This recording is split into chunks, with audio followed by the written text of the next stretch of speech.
I'm Grant Oliphant, and this is We Can Be.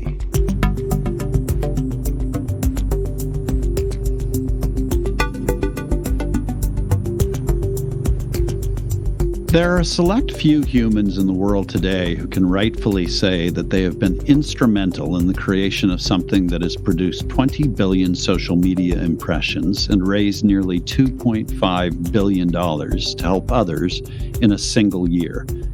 But that is exactly what Asha Curran has done as co-creator of GivingTuesday, the global online giving program that was created in 2012 to be, in her words, an antidote to Black Friday and Cyber Monday, the 2 days right after Thanksgiving that shamelessly celebrate mass consumption. Instead, Asha and co-founder Henry Timms envisioned a simple, open-source, customizable digital giving campaign that could help thousands of nonprofits raise funds in a unified day of giving. Now, nearly a decade on, GivingTuesday has become a worldwide success, proving that Asha's concept of what she calls radical generosity is more than simply a possibility. It is actually a reality. Born in India, raised on the Lower East Side of New York City, and with a uniquely nonlinear life path, Asha brings a world of experience to her role as the CEO of GivingTuesday. Imagine a world where everything that happens, from the most shallow interaction that you have with a stranger on the street to the policies that governments all over the world create that affect their citizens, were driven by generosity. We would live in a very different world. Asha, it's so great to have you here. Thank you for being with us. It is my pleasure, Grant. It's so nice to see you.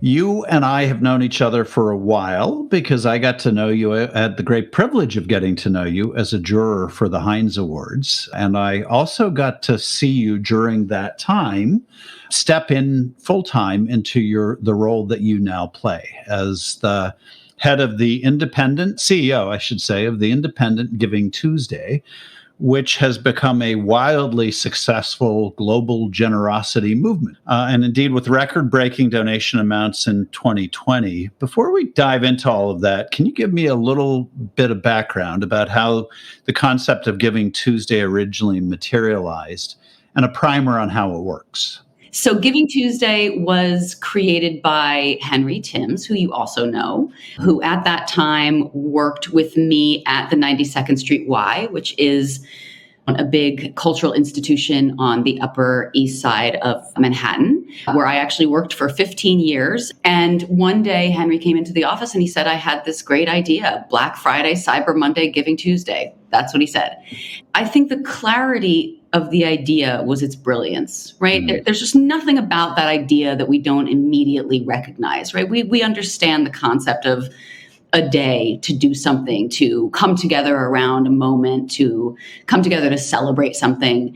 And to celebrate giving was just not something that existed yet. And so the way that it works is we think of the day as a day of celebration of something that we do all year round. So GivingTuesday is a year-round movement. The day itself that still falls after Cyber Monday is the big day to celebrate, just like you would think about a wedding anniversary. You got to pay attention to your marriage all year round. Right. One day, you really come together to celebrate it and make a big deal. And that's sort of how we think about that day. And it was about doing something for a cause, doing something for a neighbor, doing something for humanity in whatever way felt meaningful to an individual person. And that was sort of a new thing, really. It was sort of not focusing on philanthropy as big philanthropy or big dollar amounts, but really the ability of every ordinary person to make a positive social impact with a small act. And it turned out that people just felt deeply resonant with that. If somebody has never been told before that they have the power in their own hands to make such a positive impact through the manifestation of that universally held value, the realization of that is very, very powerful. And they feel that agency and it's really addictive, and then they want to exercise it more. Generosity is generative. And once it started growing, it just kept multiplying and multiplying and multiplying. So fast forward 9 years and, GivingTuesday sort of immediately crossed borders.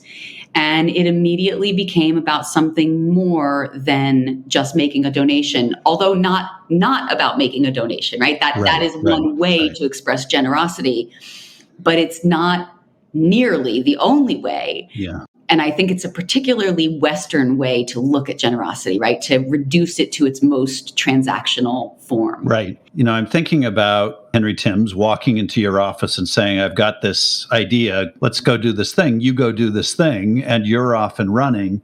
Did you have any conception about how big it would get? And I don't mean to put it in crass Western dollars and cents terms, but last year, I think the numbers are that you raised $2.47 billion, 34.8 million people in the US alone gave on a single day. Did you have any idea what you were unleashing at that time? In no way. And I don't think it's crass to mention the money. That amount of money was donated in 24 hours. That is an extraordinary amount of money, particularly in a pandemic year. I don't think I could have had any conception. And I think that's a great thing. Often when we launch something new and we're asked, what does winning look like, right? Or what does success look like, or whatever other jargon we use to think about what our ultimate vision is for our work. We set those parameters and they form a sort of ceiling, right? And so winning looks like hitting that ceiling. And we just didn't have any ceiling for Giving Tuesday. It was just blue sky because nobody had ever done anything like that before. So there was no benchmarking, right? There were no available metrics to grab onto or anything like that. And all of the things we did were fairly low resource, right? Giving Tuesday was literally launched on us walking into, different offices and universities and thinking anybody who would host us for a meetup to kind of talk about this idea and gather wisdom, holding a plate of cheese in one hand and a bottle of wine in the other. And that and a few plane tickets is basically what we spent to get it off the ground. But even that first year was bigger than we could have imagined. And the growth of it ever since then has been, just in dollar terms, 25% more every single year. And higher public awareness and more and more and more countries. And so, no, I never could have foreseen that. And I really tried to approach it with a balance between having a strategic vision and real plans and real programs, but also just learning from the community every step of the way, right? They really have the wheel. And the best things that have happened out of Giving Tuesday have come from the broader community. I love to remember the very first organization that took Giving Tuesday and did something else with it. It was an organization called Dress for Success, which is a nonprofit that provides clothing to women. Yeah, we know it. We know it well. Yeah. So they did in the very first year, 2012. They were one of the first organizations to take part, and they did a campaign called Giving Shoes Day. And it was one of those moments where we thought, should we issue a cease and desist letter and say that they have to use the name as we've created and they have to use our logo? And the truth is, a lot of organizations would have done that, right? Organizations are brilliant at cease and desist letters, and you have to use my branding and you have to use my logo. And we made that decision that no, actually, it was great. We loved it. And we encouraged that kind of adaptation from that moment on. It's not Giving Wednesday. It's not Giving Thursday. It's Giving Tuesday. It's Healing a Bruised Day. It's Donate to Charity You Can't Lose Day. It's a chance to chase away the blues day. It's Give a Child a Pair of Shoes Day. It's giving someone the freedom to choose day. It's a day to give back. It's all up to you day. Join the global movement this Giving Tuesday.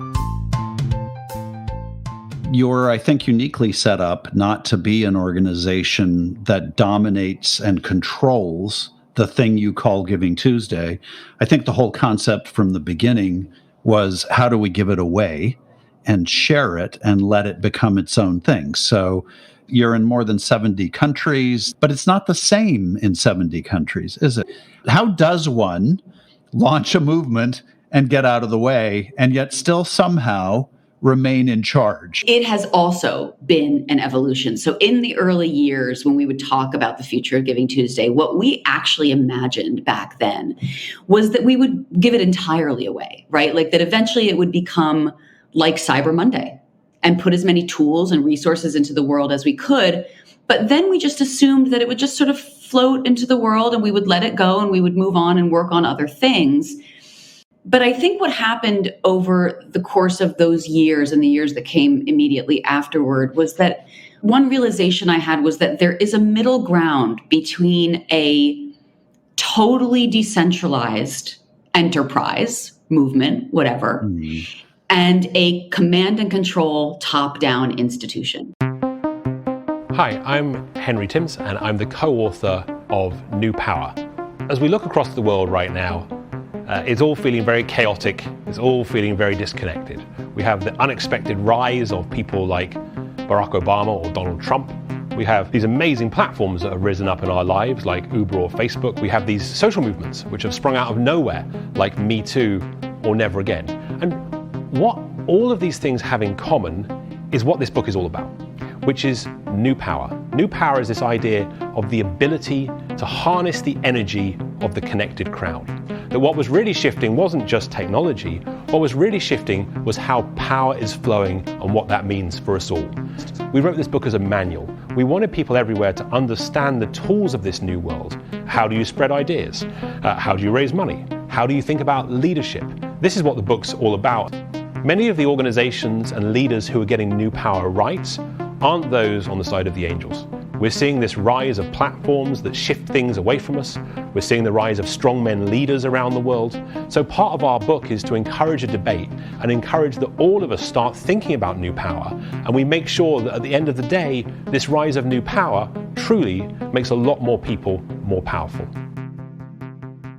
So when we think about things in Henry's New Power language, many people describe GivingTuesday as a new power movement, but I actually don't. I think of it as a hybrid. And I don't think that it's a movement that exists elsewhere. It's not decentralized. We describe it as distributed.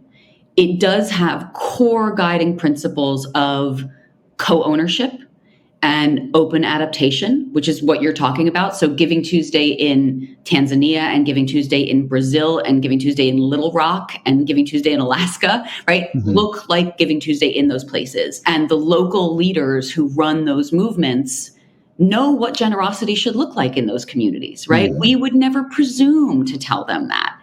They do it, they take it, they change it, they are in charge. And yet there is this deep, deep sense of interconnection and interdependence. They are accountable to one another, right? So they are independent and they are unique. At the same time, they form this very, very tightly knit peer learning community that has as its guiding culture a sense of accountability and trust and transparency. And more than anything, I think, and the thing that I love most about it, it has this sense of a success that I find with the movement isn't really the best success it can be until I've shared it and someone else has replicated it and even improved upon it. And it also provides momentum and guidance. And I don't mean that that guidance all comes from us, right? I mean that it comes collectively from the community, that we find that we feel that we belong to something that is bigger than ourselves, and that we feel that we can at the same time manifest generosity completely uniquely as we see fit, and also speak with a unified voice as a movement in believing in this concept of radical generosity and believing that we all want to build a more generous world and we all share that mission and that vision, even if the way we get there is really unique. So let's talk about that concept for a moment of radical generosity, which is a phrase that I love. And I think it expresses in the era in which we're living, which sometimes can seem like a mean-spirited one. The idea that generosity is somehow a radical act doesn't feel far-fetched at the moment. And I'm curious what you mean by radical generosity and how you see that playing out, not just in a U.S. context, but globally. I want to start out by clarifying that what I mean by it does not have to mean what everybody means by it, right? Whatever. That's probably a disclaimer you have to throw in throughout this interview. Absolutely. Absolutely. Given the nature of the model. And so let's stipulate as to that. That is 100% true. So the evolution of it being sort of very focused on the transactional, very focused on a day, very focused on America, right? All of that changed spontaneously. And as the global growth happened in particular, I became Delta's very, very favorite customer and traveled so extensively. And I learned so much by visiting Giving Tuesday movements in their own spaces and being with those leaders and learning. And it was just a magical thing to learn about, right? That the way that we think about generosity is different than the way that a lot of other countries think about generosity, or a lot of other cultures, or a lot of other religions, right? Everybody thinks about generosity. It exists every single place in every single culture. But the way it manifests is really different. In many African countries, for example, there are various forms of rotating credit traditions. A whole community, each contributing money to a common pot, so that when somebody needs it, whether it be because they've had a baby or are buying a new home, right, it goes to them. It just goes to them. And then the pot begins to be refilled again. The generosity that manifests in the lack of pull yourself up by your bootstraps and every man for himself kind of mentality is the kind of generosity that I began to see. And I began to think of that as a very radical form of generosity. It's the difference between thinking about how we can feed a hungry person and how we can think about how wrong it is for anybody to be hungry in the first place. It's about the difference between thinking about an act of generosity as something that happens between a benevolent haver and a needy somebody, right? Which implies hierarchy. And instead, thinking about it as something that manifests our shared humanity and our mutuality and how we're all in this together. And that gives people humanity and dignity. And that gives the giver just as much as it gives the receiver. A phrase that you've used in discussing this concept is that it should make us think that the suffering of others should be as intolerable to us as our own suffering. Is that the core of what you see happening? It is. In fact, you just used this phrase, which is that the giver gets as much as the receiver. In many ways, I think actually the giver gets more. Do you find that people are open to that concept in multiple cultures, that they are able to get past the hierarchy? It takes people aback sometimes. There is a moment of, wait a minute, how could the suffering of a total stranger possibly be as important to me as the suffering of my own child, my own sister? And we think about generosity and love as being completely co-equal values. We can start to think about love being a value that we express toward those nearest and dearest to us, and its co-equal value, generosity, being the way we express essentially exactly the same value outward. And if we begin to think that it doesn't actually take anything away, it doesn't mean I love my children less, right? To be thinking about my responsibility to the humans that I don't know, it actually greatly expands my ability to love my own children. It is not difficult at all, but you find it changing the core ways that you behave, because you're not looking at giving as a sort of carbon offset, right? Right. Oh, that's a brilliant metaphor, by the way, because I think a lot of folks do, right? I mean, we all do. We're all prone to that at times, thinking about this is how I inoculate myself against whatever karmic price I have to pay in the world, right? I mean, there are entire branches of the sector that believe that, right? That you make a lot of money by any means necessary so that you can give as much of it as possible away. There's another way to look at it, which is that your generosity should manifest in the way you choose to live your life. The systems that you choose to take part in, the systems that you choose to fight against, that it is as much a part of your DNA as anything else, and not something to put off till later. Right. And I won't get all political here, but we do live within this system of rampant, unfettered capitalism. No matter what, it is impossible for us to get out of that thinking that everything is about a transaction. And so I make all my money and I live my life and I care about my family and friends, and that's it. And then I go and give my donations, and then I'm a good person. I think we so often see in this work people thinking that they may have a duty to help, they may want to help, but they really struggle with the idea that they get something from helping, that alleviating the suffering of someone else brings something back to them.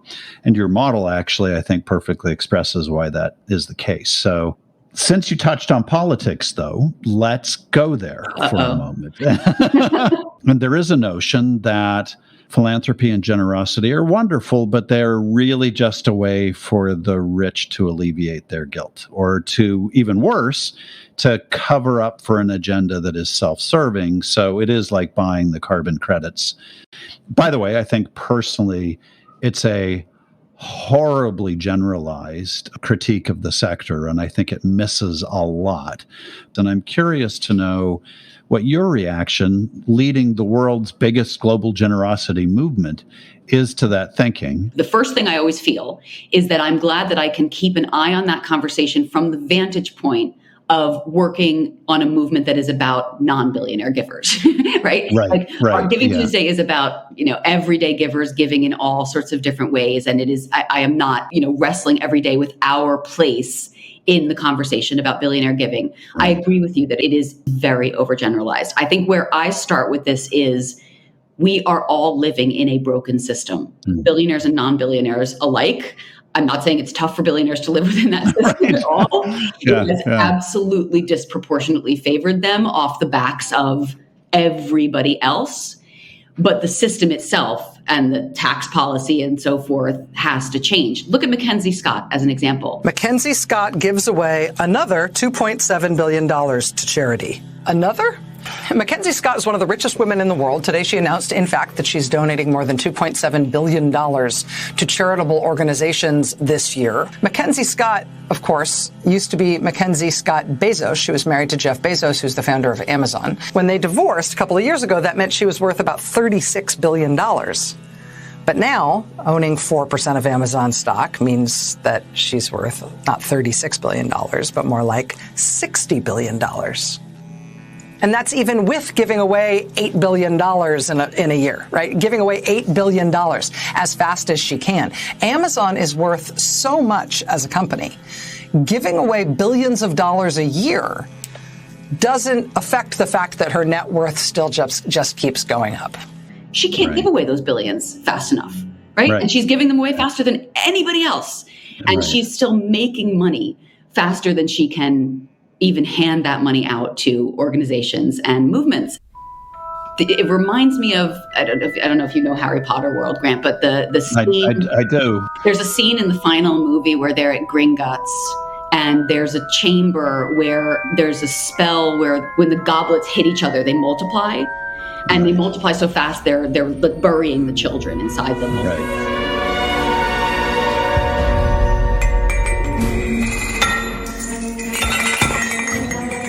And I think about the money being like that. It has gone crazy. The inequities cannot be addressed fast enough because the money is outpacing everything else. Yeah. And meanwhile, people are suffering and suffering more and more. And I think where philanthropy is within that conversation is in a moment where we can point out everything that's wrong. And are we willing to really reckon with our place in perpetuating some of those inequities? That's a very difficult conversation for people to have because some people are sitting in the powerful position of the power imbalance and some people need the money. And so they're afraid to have the conversation. One thing about Giving Tuesday that I'm really proud of is that we have supported and championed and believed in and given agency to local leaders in communities since the word go. It has been absolutely core to our growth and our philosophy, just because it seemed so incredibly obvious that why would I think that I know how to run a movement in Chile, right? Obviously, somebody in Chile is going to know how to run Giving Tuesday there. And also because when you distribute the work, you're distributing the work. Everybody does less of it. It just makes a lot more sense. And now we talk about this a lot, and I'm really hoping that we can put our money where our mouth is when we talk about that, because I think we philanthropy, we really don't have a broad history of thinking about devolving power to the most local place. We're going to have to get out of the model and the mindset of supporting the same sort of top-down organizations that follow the same models, that have largely white, largely male leaders? Right. Are we going to get out of that paradigm? Because if we do, it's going to be uncomfortable and we're going to have to work through that period of discomfort. But if we don't, we're having false conversations. One reason it was so challenging to find support for Giving Tuesday for a really long time until we had a lot of years of impact to show for it, because our model is messy, right? Or at least I don't think it's messy. I think it's like a fractal pattern. I could see the matrix when I look at it. But I think from an outside perspective, it's like, wait, we're gonna give this organization money, and then they're gonna support all these people all around the world who we don't know, don't have any control over. I do want to come back though to this question of, does generosity bridge divides between people? If we are living in a time where politics infects everything, and there is this partisan sense of right and left and, conservative and liberal and Republican and Democrat, I'm curious, have you encountered any particularly compelling models of how generosity is helping people change those conversations in their own communities? This brings us back to our conversation about radical generosity, right? Because does generosity bridge divides between people, bring people together, or does it divide them further?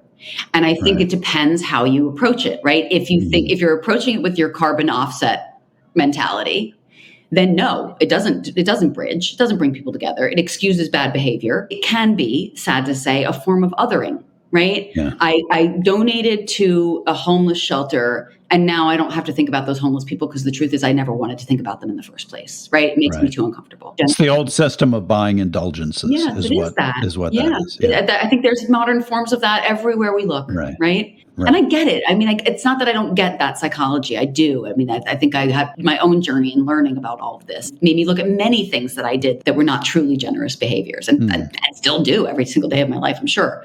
But I think approached in that way of mutuality, in that way of reciprocity, of what I owe to other people and what they owe to me, because we all live on this planet together, that it absolutely bridges divides and brings people together and allows people to see the humanity in others that they might not otherwise have done. And the things that I see through Giving Tuesday are small scale and ultra meaningful efforts. There are small things like we have a Giving Tuesday leader in Jackson, Tennessee, and she ran a Giving Tuesday campaign for several years called Give Back Jack. And one of the things she had done was to create little free libraries around her community, right? This one woman, she sought a micro grant, and I mean like $2,000 maybe, to turn all those little free libraries into little free pantries because so many people were hungry, were having food insecurity. Then she began to gather this army of volunteers who wanted to join her in doing this. And at this point, she has 2,000 volunteers who loop continuously around town, making sure that the boxes are filled with things that are needed in those communities. So if they're in a community, people who are actually experiencing homelessness, they will have things like feminine hygiene equipment, sleeping bags, right, warm blankets, pillows, etc. But part of the mandate of the volunteers is also to actually just sit and talk. She's ended up being recognized by the mayor of her town. There was a day named after the effort. To watch this happen, it's amazing, right? And it just shows that this one lovely idea can sort of lead to how it inspires other people. She's just formed a whole community. And then there's a whole leadership aspect of it too. She is taking charge of her generosity effort, right? She has become a woman of influence in her community because she has led this whole thing. So it's things like that I see that really have such a powerful narrative arc that it generates and generates and generates and generates better and better and better things and more meaning and more recognition of our shared humanity. In her community, that is very much an effort that is happening across political divides and across all kinds of demographics. And that is her intention. Those are like the most meaningful things that I ever see out of the movement. And I see those on every continent. One of the challenges that I think people are wrapping their heads around, especially since the pandemic, is the generosity of individuals versus the generosity of, say, governments and corporations. And there was a Fast Company article that appeared pre-pandemic that had as its headline, "Big companies donate a smaller percentage of their income than regular people." There's a shocker, and said, while businesses laud themselves for giving 1% of their pre-tax profits to charity, most people who give individually give at least double that. Do you think it's possible for us to even that divide with the institutional givers like corporations?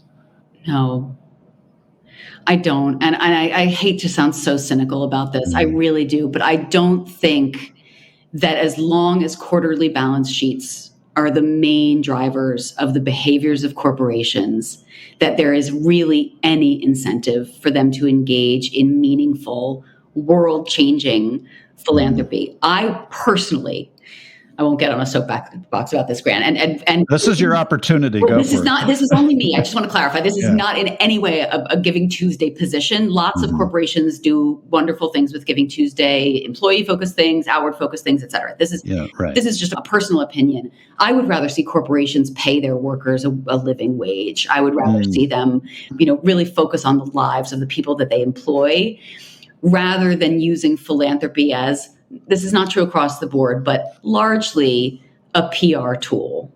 Yeah. There are absolutely corporations that have deeply held values. Again, the system that they operate in for their shareholders does not incentivize them to prioritize those values over their profits. It's actually such a great answer, and I appreciate the candor of that answer, because it would actually be transformative in terms of most of the work that is done today by philanthropy. Well, I think it's exactly the same conversation as you referenced earlier, right? The charge that the ultra high net worth philanthropists are essentially whitewashing their behavior by giving things away. I think you could make exactly that same parallel with corporations. It's a sort of deflection tactic. It's like, if you're looking here where I'm giving all the fancy money, you're not looking here, right, where I'm lobbying against the minimum wage. I want to shift to talking about leadership and mentorship and how you came into your own philosophy of leadership. Who have been your most important mentors, and what is the takeaway that you share with others that you've gained from your mentors?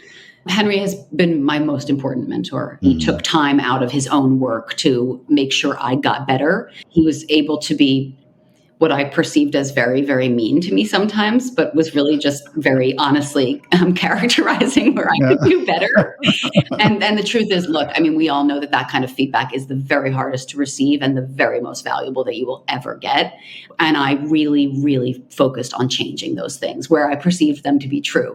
I characterize mentor as the role you put yourself in. It's not being more successful than someone else. It's not being more senior than someone else. It's not being more famous than someone else. It's putting yourself in the role of service to that person.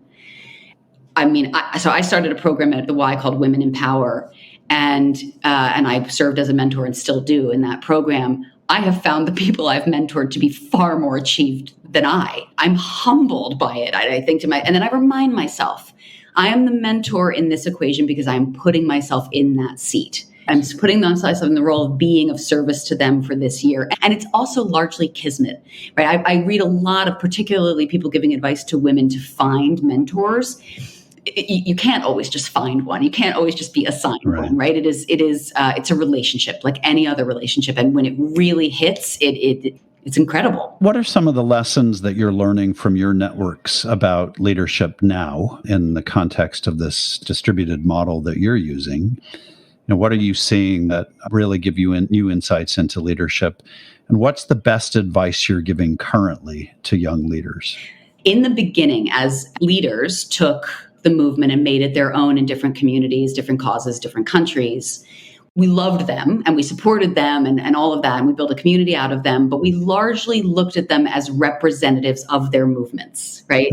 They were currently the face of Giving Tuesday, whatever it was. But we started to realize that they were really special people who shared an unbelievable amount of characteristics given the completely different contexts that they came from, right? Totally different walks of life, not just different countries, not just different languages, not just different ages, but like entirely different backgrounds, just like entirely different types of people. There is no one sort of prototype of the Giving Tuesday leader. But we realized over the course of the first few years, and it's growing, that they are all low ego, right? They're really community and team driven. They're all entrepreneurial, way, way more risk tolerant than at least I perceive the average sort of sector person to be, really willing to take risks, highly collaborative, right? Always reaching out to others, always wanting to work together, really impatient. They want change now. They're willing to work over a long time horizon, but they want to make change like on a continual basis. And those are incredible characteristics. And so we started to really focus on the people rather than the fact that they were representing those particular movements. So it's not us teaching them anything. It's all of us learning together. It's all of us thinking about what it means to be the next generation of social sector or social impact leader, right? What are those characteristics and how can we really bring them out? And most importantly, how can we inspire them in others, right? My main thing with leadership is I am not a good leader if I am not helping to create other leaders. If there's one legacy that I could have, that's it. And that actually brings me to the advice that I give to younger people, or particularly people who are just starting out in the sector. I always talk about the creating other leaders thing. For my generation, it was always that, like, if you ask women my age who the worst bosses they've ever had were, they'll often say they were women, right? Because there was just a mentality for a long time and not a mysterious one of like, I got here and I'm pulling up the ladder behind me, right? And I think that it just takes one generation to break that cycle. That's my belief, right? Just stop doing it entirely with my generation, and then it just won't happen. It won't perpetuate. Because if you've been helped and supported and mentored, you're going to do the same thing. I've heard that and observed that phenomenon myself, but I think it's exactly what you're describing, which is the result of a scarcity mindset, which people do when they think they're the only one who have to defend that position. But when they feel generously supported, they're anxious to help others like themselves. Yes, so exactly. I am so inspired by what you're doing. I just have to say that. And I always concluded the program by asking our guests to complete the thought of what we can be, because the name of this program is We Can Be, and the question is, we can be what? How would you complete that sentence? We can be unified. We can be transformed. This time with Asha went by quickly, and I did not want it to end for reasons you've just heard. She has a palpable positivity and contagious energy, especially when she talks about the ever-widening giving community. I loved her enthusiasm when she spoke about the beauty of what she called small-scale and ultra-meaningful efforts, like the Lending Library project envisioned by a woman in Jackson, Tennessee, that evolved into a community-wide set of conversations about how they could expand those lending libraries to help others experiencing homelessness and food insecurity, eventually building an army of 2,000 volunteers who are collectively addressing the needs of their neighbors. And that is exactly why Asha is so passionate about the concept of radical generosity, because it is infectious in the best way. And as she says, it is happening across the country and the world right now, across political divides. And once it starts, it generates on and on.